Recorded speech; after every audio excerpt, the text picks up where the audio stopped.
Want to know what your dog is thinking? Have a challenging dog behavior you need help with? The Dish on Dogs is your source for all your canine questions. Improve your relationship with your dog and deepen your understanding of your furry friend. Right here on the Dish on Dogs. Welcome, everyone. Welcome to the Dish on Dogs. I'm your host, Mike Gould, affectionately known as the mayor of Hounds Town USA.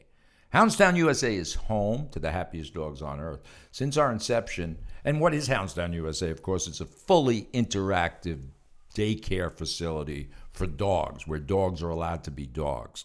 And that, I think, is going to be the subject of this episode. Joining me today in this episode, again, is the very lovely, although recalcitrant, Jackie Bondanza. Thanks so much for that intro. Well, I like to throw in big words every once in a while. It makes me sound, so it gives a big listen. Negative words. Anthropomorphic, recalcitrant. These are human traits dogs don't have deal with. Anyway, Jackie Bondanza, she's the human brains behind Hounds Town.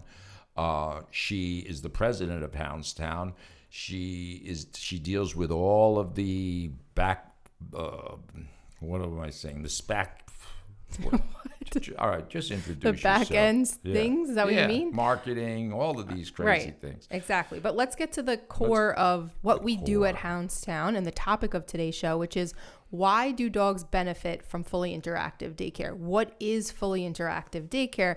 You know, in the past 5-6 years, this concept has really exploded. Right. But 20 years ago, this was completely unheard of. When you founded Hounds Town back in 2000, the concept of interactive daycare did not exist. We were the first pet care facility of its kind. Right. I would say almost in the country to offer this. Yeah, there were versions. So look, we got to define what fully interactive means. So that's, again, talking about the human brain, many places think that fully interactive is a dog playing with a human. Right. Or that could be fully interactive. Right. But our definition of fully interactive means dogs come here, they interact with one another in packs that simulate what their packs would be in the wild, what their natural packs would be. Right. It's a pack of dogs playing.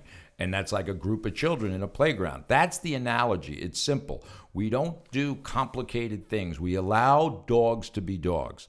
And I've used the expression, dogs come and they're allowed to hump, jump, and dump without being yelled at, screamed at, hit with a newspaper, which a lot of times, obviously, if your dog poops in your kitchen, there's going to be a lot of drama. You're going to be screaming. If the dog does, chases the 5-year-old child and tries to hump its leg, there's going to be drama. You're going to yell at the dog. You're going to, all the drama.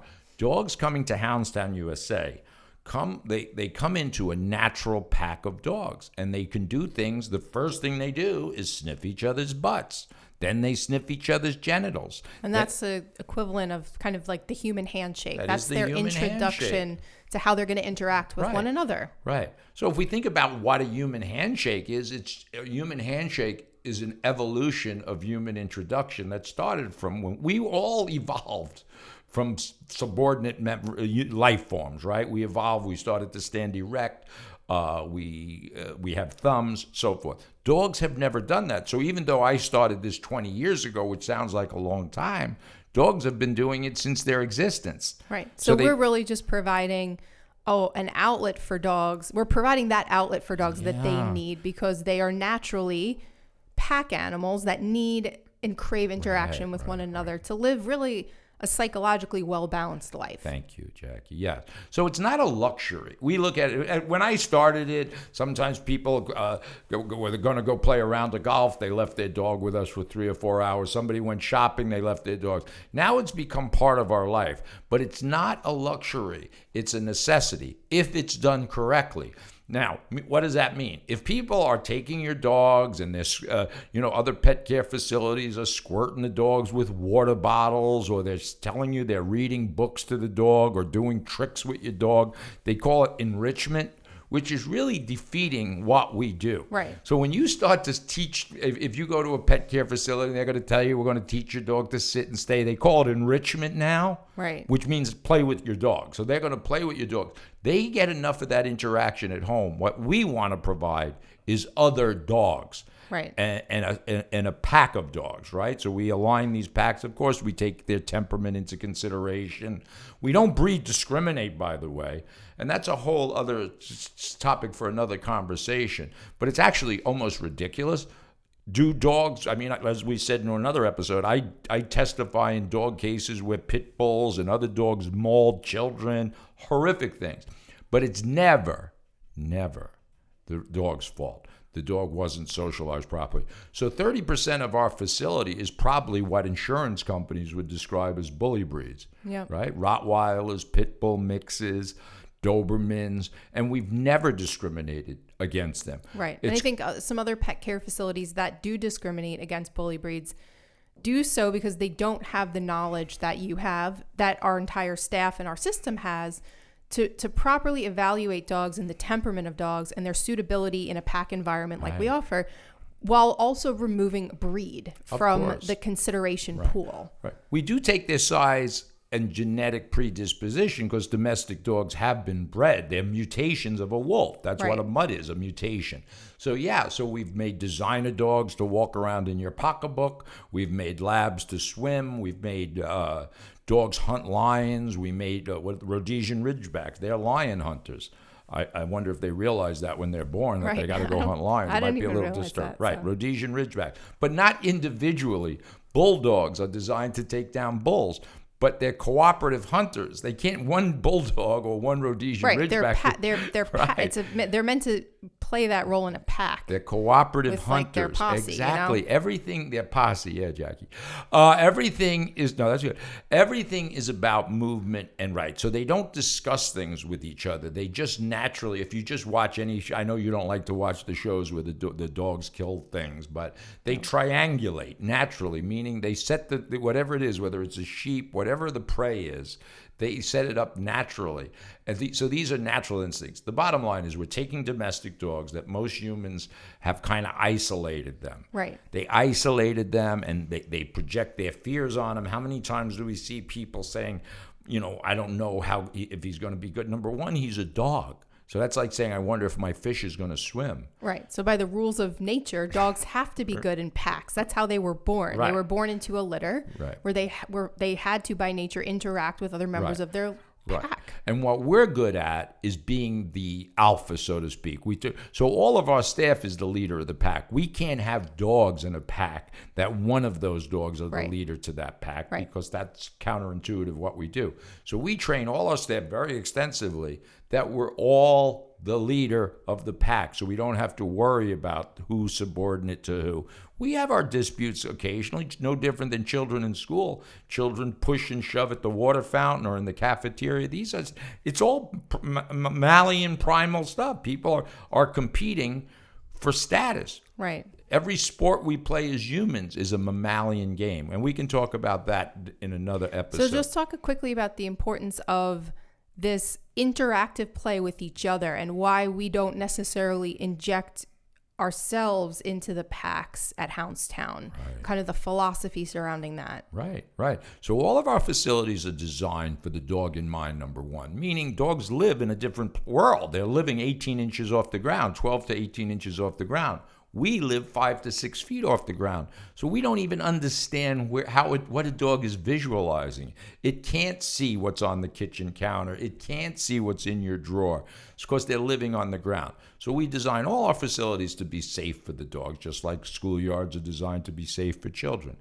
And then what we do is exactly what you said. The actual fact that humans are present creates fights sometimes or disputes. I don't even like to use the word fight. Right. Meaning, if we have a staff member in the playroom petting a dog, one dog may want to possess that person or become associated with that person and create an imbalance in the pack. We've literally seen it happen. So here, what we try and do is foster an environment where the dogs can interact as naturally as they would in the wild, in their natural litter, right? They're interacting with one another. We are supervising, but we are not necessarily injecting ourselves. Absolutely. Because we want them to maintain their natural interaction with one another. Right. Simple way of understanding. Go watch a schoolyard of elementary school students, first, second, third graders. The teachers aren't participating in the action. They're providing a safe environment. Truthfully, they're probably just sitting aside talking about what they're going to. They're supervising the activity, but they're not playing the game. They're fostering this goal of the children interacting and creating their own kind of hierarchy together. Yes, Jackie. So that's what we strive to do here at Hounds Town. I think the benefit is when dogs go home after a day of play. And first of all, just to emphasize how important it is that fully interactive daycare is a part of your dog's life on a consistent and regular basis, whether that's 1 day a week, 3 days a week. And those factors should be determined really based on your dog's age, his energy level, his behavioral issues. So the more frequently dogs come to daycare, the better balanced they are in the home. Of course, and that's not a sales pitch. It's naturals. Particularly younger dogs need more exercise than a 10-year-old dog, just like human beings. Children, 2 or 3, 4 or 5-year-olds, they need play more than they do academic things. They can't study that much because their human brain's not developed. Right. So, yeah, absolutely. And again, the other thing I'd highlight, you don't have to be an animal behaviorist to understand that. Dogs come, if you look at any of our playrooms, if you go on any of our website, Hounds Town USA, in any one of the 10 states we're in, you'll see the fully interactive nature of what they do. And you couldn't give what we give to a dog in a few hours. You would, again, as I said on another episode, you would have to run a marathon with your dog to make that exercise equivalent. One final point, Jackie. I know we're running out of time. You don't see dogs that come to us regularly. They live longer. They don't have obesity. They don't have arthritis. Some of the maladies that you would get by laying around your house, couch potatoes. So many of the dogs that are sitting at home waiting for you to come home at 5 o'clock for you to play with them for 5 or 10 minutes or take them on a 20-minute walk cannot be duplicated. You can't do what we do. Basic, fundamental, bottom line, and we do it very well. Yep. And I think once people start to come and start to see the benefits that their dog experiences, number one is that the dog is really tired and seems well balanced when they go home. So we have all of our customers started this thing called the Hounds Town Hangover. And in our Facebook groups and on social media, they'll post a video or a photo of their dog sleeping, looking content and happy, not kind of crazy running around their house after a day at Hounds Town. And I think it's their way of saying, wow, look at my dog is actually sleeping. He used to be bouncing off the walls. You know, my dog is happy and content. And they're happy about that for the dog, but for themselves, after coming home from work for 12 hours, sometimes the last thing you want to do is have to walk your dog for 45 minutes. Well, I would just describe it as getting your dog in sync and balance with your lifestyle. Right. You just worked 8 hours a day, commuted for 2. You want to come home, have a glass of wine and watch TV. Your dog has been laying around on the couch all day. He wants to party. Right, exactly. He's not telling time. He didn't go to work, he or she. They want to party. We take all that energy, we filter the energy, and it's emotional for us, right? When we see the pet owners who didn't even think this was possible.